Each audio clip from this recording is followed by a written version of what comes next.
Hello, everybody, and welcome back to Hooptober with your average film enjoyers. We are your average film enjoyers, Trey and Jagger. Jagger, how are you today, my friend? I notice your hat goes along with our movie today. How are you? I'm doing great. I'm doing great. That is good to hear. If you have not already figured out what we are doing today, and if you don't know what Jagger's hat is from, today we are reviewing the horror movie directed by Michael Dougherty, Trick or Treat. Um, oh, I just figured out Michael Dougherty, Trick or Treat 2. Oh yeah, I got Oh, announced. It's not out yet though. yeah, that looks cool. Michael Dougherty also did Godzilla, King of Monsters, which I have at 4 stars, I think. Um, All I just want right. to real tangent real quick. Those King of Monsters, so like Godzilla, Kong Skull Island, Godzilla, King of Monsters, and then Godzilla versus Kong, are like my guilty pleasure movies. Godzilla versus Kong, I have it at 4.5. I but think that they, movie's so cool and it's so much fun. but they like teamed up. Why'd you even call it Godzilla I versus Kong know, at the? and the when God, well they were fighting, but then when Kong gets up and pops his shoulder back into place and is like this, and he pops his shoulder back into place on the building, I was like, this is easily the most cool moment in cinema. It was so fun, and Millie Bobby Brown is great, so it's yeah, I love Millie Bobby Awful on set, but Brown. great in that movie. Um, let's continue. Trick or Treat. Trick or treat. Um, yeah. So why don't you go ahead and give your thoughts first on Trick or Treat, and then I will come in after. This movie was wild. Pretty hard to follow at points, but so fun Mm-hmm. in the end. Um, had me a little confused, so maybe I'm an idiot and everyone is figuring this out. But maybe you will need a Google search at the end for an ending explained. But if not, and you have found and you like figured it out the whole way through, then this movie is just loads of fun and some very, very Yeah. strange moments towards the end that absolutely no one was expecting involving five pumpkin rituals. But there were some really, really great moments, some moments that were definitely kind of lackluster, but I Mm-hmm. definitely did enjoy it in the end, and I think that that's all I really expected out of it, so I was fine with that. Yeah. Yeah, I agree. I had a really, I don't know. You have it at a 4. I have it at a 2.5. Um, I think I have it at like a 54 out of 100. Um, I So we have 4 different storylines that happen here. It's Your kind of like an Amores Perros. What were you gonna say? Go your ahead, Jagger. your review is so funny. I'm just reading Oh it yeah, right well now. I'll touch on that as well. Um, so um, yeah, and I couldn't really find myself getting invested into any of these storylines. Really? I found a lot of it quite funny. Um, what's his face? Is it Dylan Baker? Yeah, Dylan Baker is really funny in this. He plays the serial killer principal, um, and I thought he was hysterical in this. Um, but yeah, that those were my first thoughts. Is there wasn't too much of it that I felt super engaged, like too many of the storylines.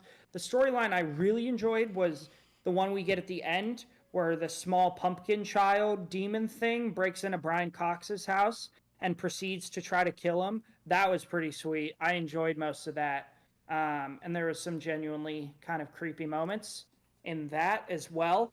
Um, but to touch on what I said in my review, so we get a sequence in here where one of the storylines they talk. It's like these 4 girls, and it seems like they're just regular old girls. They're like, oh, the younger one of us. What's her name? Lori, played by Anna Paquin, who plays Rogue in the original X-Men movies. Um, they're like, oh, Lori hasn't lost her virginity yet. And they're like, Lori's still a virgin. And I'm like, okay, they're just going to try to get Lori laid tonight. But turns out that's not the case. Turns out we get this whole scene where they all turn into werewolves, and you think that'd be really funny or really scary in a film. Like, that's the point of a horror film, is to scare you. And I've said on this podcast before, I said it when we talked about The Handmaiden. I don't like calling movies horny, and I'm not calling this movie horny. But god damn, that scene was so horny. They were, I think Michael Dougherty did that on purpose, trying to make them transforming into werewolves as sexy as possible. Because by the end of this movie, I was like, it's as I say in my review, I'd be fine getting eaten by one of those werewolves. I mean, goddamn, that shit was crazy. I was sitting like where I'm sitting now, like watching this at my dining room table, and my family's in the living room, like over here, and I'm just staring at my computer, like, just like trying to figure out what's happening. And I'm just waiting for my mom to look over and be like, Trey, what are you watching? And I'm like, you don't need to know. So that was definitely a bit odd. Also, one last thing. Sorry, Grandpa. Yeah, sorry, Jagger's grandpa. I think we just had, kind of just had to mention that. That's a decently big part of the movie too. So that yeah, it's like a whole 5 minutes where they're all like, and they're like tearing off their shirts, and "Sweet Dreams" by Marilyn Manson is playing. God, I thought to myself, I was like, is this what Twilight was supposed to be?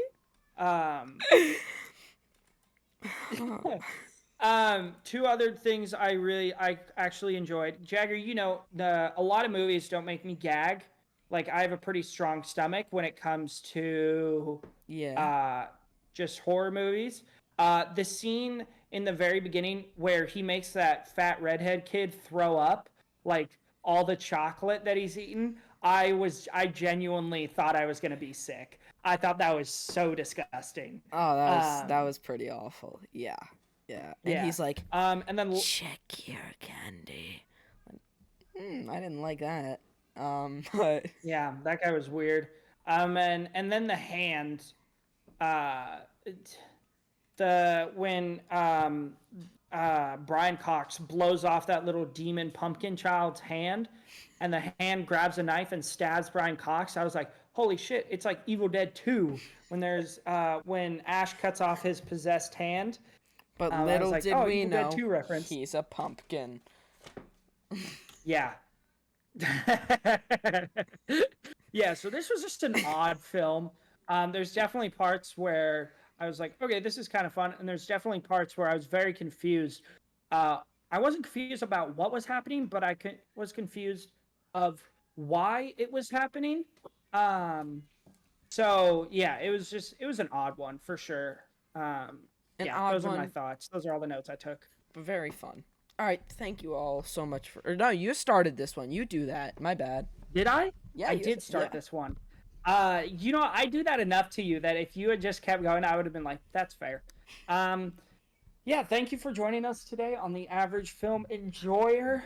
Go check out our website for Trick or Treat merch. Should be some good stuff up there that Jagger's been working hard on. If you're watching this on YouTube, please like the video, comment what your thoughts on Trick or Treat are, and or maybe like what's the horniest movie you've ever seen, because my god. And then subscribe to our channel. We love that.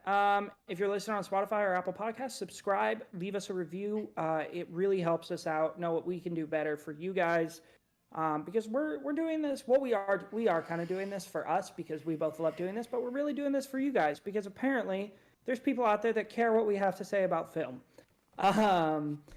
So yeah, let us know what new things you want to see, new segments you want to see added, stuff like that. If you want to follow us on our socials, I am Trey the Film Noob at Letterboxd. Anywhere. I'm Trey the Film Noob everywhere. And then he's Jagger Film Fan on Letterboxd, Jagger Film Reviews on TikTok, and Jagger the Movie Guy on Instagram and Twitch. So again, thank you for joining us on the Average Film Enjoyer, and we hope you have a spooky rest of your week.